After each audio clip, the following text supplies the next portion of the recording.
Nesse último vídeo da Maratona Literária 3.0, eu venho comentar as minhas últimas leituras e, de princípio, tenho que confessar a vocês que não consegui atingir a minha meta, que eram 1425 páginas. Por quê? Porque eu consegui ler na íntegra este,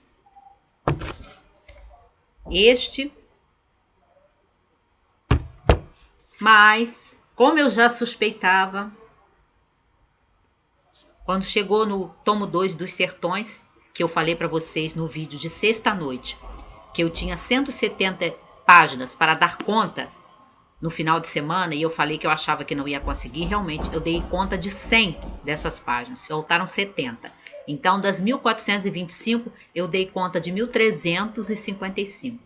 Faltaram as 70 páginas finais de até aqui, onde está marcado.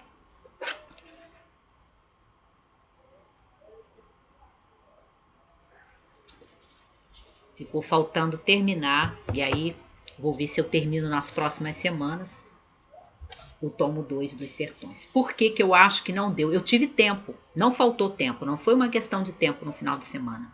Só que eu não conseguia me concentrar por muitas páginas no texto desse livro, dos Sertões do Euclides da Cunha. Eu li assim 20 páginas, 25, às vezes quase 30, e aí eu sentia que minha atenção, minha mente já estava voando para outra coisa. E aí eu fiquei alternando com os dois romances que faltavam, né? Porque o livro das crianças eu já comentei aqui com vocês no vídeo anterior.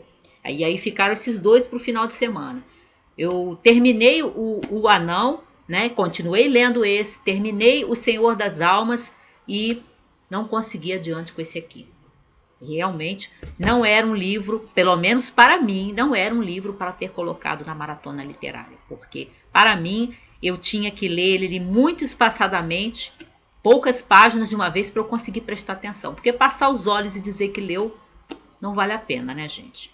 É até uma mentira. E aí eu terminei de ler esse aqui, O Anão, desse escritor sueco, Par Lagerkvist, e eu falei que o personagem narrador, né, desse livro me lembrou algumas figuras do Dostoiévski, porque ele tem a mesma forma amarga e cínica muitas vezes e descrente de olhar a si e de olhar os outros, né? E como várias figuras de personagens narradores do Dostoiévski, o anão é uma figura assim muito ciosa da sua própria dignidade, né? E de vez em quando ele acha que estão atentando contra a dignidade dele. Isso é uma coisa que também lembra certas figuras narradoras do Dostoiévski. Mas esse livro é muito bom. Ele tem uma escrita muito simples, aparentemente. É uma narrativa em primeira pessoa desse personagem, do anão, que é servo de um príncipe italiano na época da Renascença italiana. A gente percebe pelas alusões que ele faz, a gente vai se localizando aos poucos, né? Não tem nenhuma datação no texto. Você vai deduzindo a época, o lugar pelas palavras que o personagem usa, pelas alusões que ele faz, e aí a gente vai se situando dentro da história. É a figura de um anão, que é o narrador, e ele está contando parte da sua vida, né, e daquilo que ele vê na corte de um príncipe italiano ao qual ele serve, mas ele não é o bobo, e ele deixa isso bem claro no início, que ele não é o bobo do príncipe no período do Renascimento italiano, né, da Renascença. E aí tem referências assim que parecem como se estivesse criando, porque ele não dá o nome de Leonardo, como se ele estivesse criando um pintor e inventor, né, que teria as características de Leonardo da Vinci, né, o Bernardo, que é que ele chama de Bernardo. Faz alusões às políticas, né, ainda que por cima, aquela política de cidades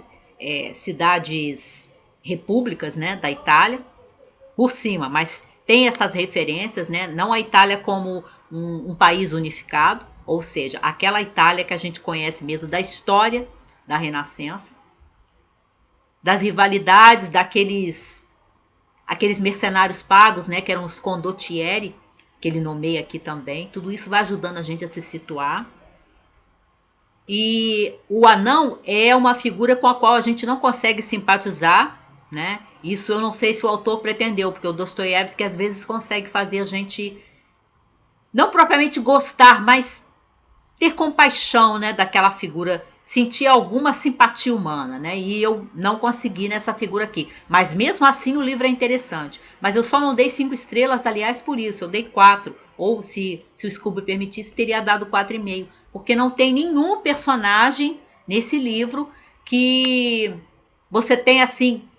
Eu não senti nenhuma figura pela qual eu sinto aquele carinho especial que eu tenha vontade de me envolver e de torcer para aquela figura, né? Eu fiquei assistindo a coisa de longe, mas achei vários trechos dessa narrativa muito interessantes para a gente pensar a respeito, né? De como ele olha dessa forma desapaixonada para os homens, né? Ele se coloca como se fosse realmente uma criatura à parte, né? E uma criatura superior, e superior inclusive aos outros anões que ele despreza. E ele não acredita, né, em nenhuma nobreza de caráter, a gente vai percebendo isso. Ele não acredita em atos nobres, ele não acredita em bons princípios.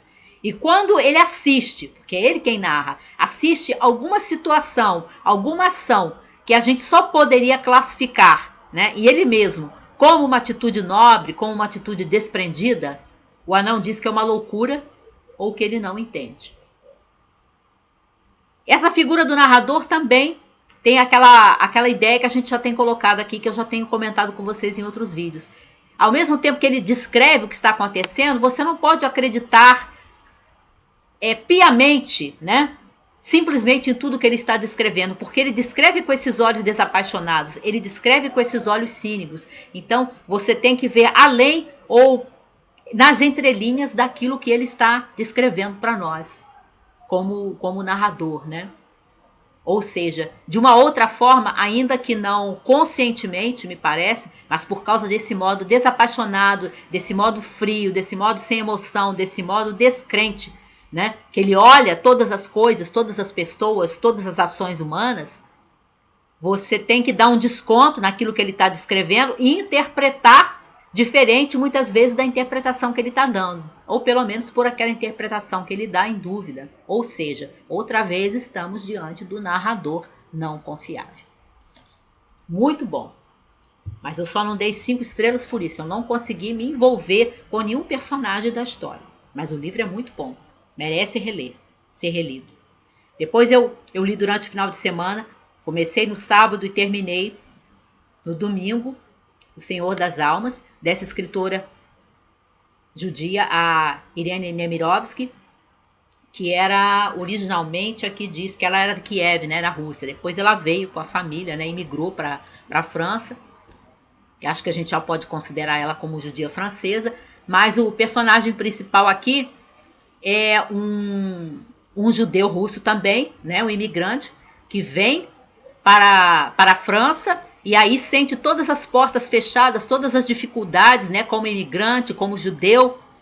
E inclusive eu estava lendo que a autora chegou a ser acusada, ela como judia foi acusada por alguns de antissemitismo. Mas não é. Você vai lendo e percebe que ela simplesmente não vai fazer aquele jogo de cair no jogo simples, né? Naquela narrativa simples de transformar o seu personagem, mesmo sendo um judeu, numa vítima. Ela mostra as dificuldades dele, a primeira parte do livro, né, do Senhor das Almas, é assim, às vezes até muito difícil de ler, porque você vê quase todos os degraus de humilhação que uma pessoa pode passar, né? No caso dele, que é médico e não consegue, ele já tem esposa, e a esposa dele, no início do livro, né, vai ter um bebê, né, vai ter o filhinho deles, que depois nasce tudo e cresce, né, que é o Daniel, e a gente vê que ele está assim desesperado, porque ele não consegue clientes, né, as pessoas não confiam nele, porque ele é imigrante, porque ele fala de uma maneira diferente, né, porque ele tem uma aparência que não é aquela aparência, né, francesa, né, tem uma aparência assim mais oriental, parece uma figura para aquele padrão de beleza, né, mais feio, mais estranho, né? Enfim, aquela xenofobia, né, francesa, que aí ela vai mostrando. E nessa primeira parte é às vezes até doloroso de você ler isso. E depois ele vai se corrompendo, né? Ele vai galgando posições ali dentro através de fraude, né? Se dando como um médico especialista, mas com uma nova aplicação, né? especialista em psicanálise, mas com uma nova, entre aspas, aplicação da psicanálise, né? Das teorias freudianas, né? Estamos nos anos 20, isso ainda era relativamente novidade, né?